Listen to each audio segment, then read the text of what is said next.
Hey folks, Alan Mandick, the Hot Rod Hippie here. Today's video is one from the shop.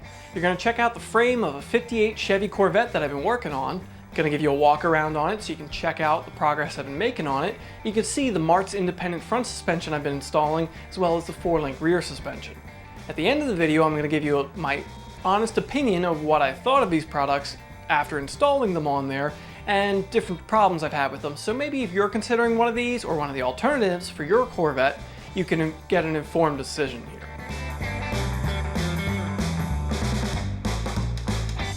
This is an original 1958 Chevy Corvette frame with a new Martz independent front suspension with rack and pinion steering system. Tubular control arms, coilover shocks at all four corners. 4-link in the rear with a new crossmember that adds a little structure to the frame, as well as a new shock crossmember to replace the original one. These gussets were added in shop just for a little added strength.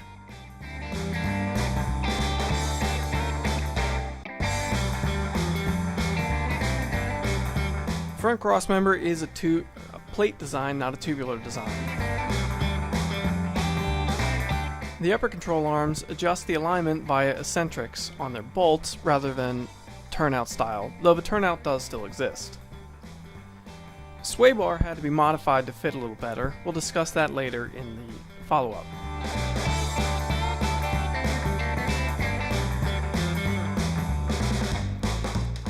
All this hardware is temporary. It's just in here for mock-up purposes.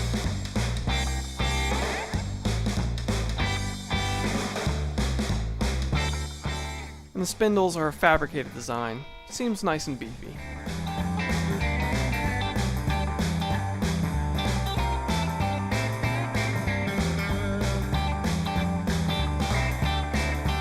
The rear 4-link crossmember has a built-in safety loop for the drive shaft, as well as having tubular arms to the 4-link and adjustable upper link point for adjustable instant center.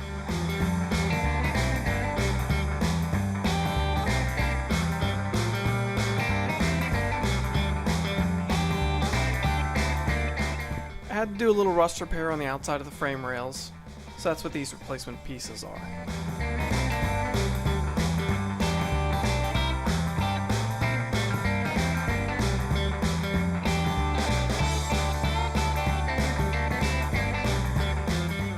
Clearly we haven't picked out a rear axle yet. This crossmember is next to be replaced, new one's on order. I also took to cutting the frame X-member for a bigger exhaust, going to be a 2.5 inch since we're running a 430 horse LS3 in this car.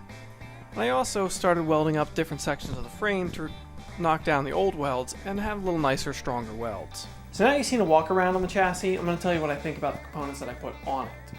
The parts are from Martz Suspension, and overall I was fairly impressed with them. They worked well. I think they're going to make the car handle nicely and run it down the road really well. I really like the eccentrics on the upper control arms in the front for easy suspension alignment, and I really like that the rear suspension, the 4-link, had its own full crossmember for the 4-link brackets on the frame, as well as having a full new shock crossmember on the back. I've had other kits for these C1 Corvettes where they use the original shock mounts, and I just don't care for that. So now we discussed what I liked about the Martz suspension, let's discuss what I didn't like. Biggest thing I didn't like was the overall finish on things. As a fabricator, I'm probably being picky here, but I like to leave things really deburred, nicely, rounded off edges, nice and clean finishes for a really good professional look. That was where I had a problem most with this suspension. The finish on everything just wasn't that nice. The upper coilover mounts in the front didn't have nice radiuses to them. I had to spend some time grinding on them to get a nice clean flowing shape to them that was where I wanted it to be. All the welds that they ground down were really roughly ground down. This was especially noticeable on the fabricated spindles. I had to spend a fair amount of time grinding and cleaning and even welding a little bit on those to get them to look as nice as I would like them to look. I'm not saying for a split second that I thought they were unsafe. They were well welded, they were put together nicely. I didn't see an issue. I'm just saying for an overall finish, what I would have expected from a professional product just wasn't where I wanted it to be. There are two places I had pretty big problems with the suspension, and that was the front sway bar and the rear 4-link brackets.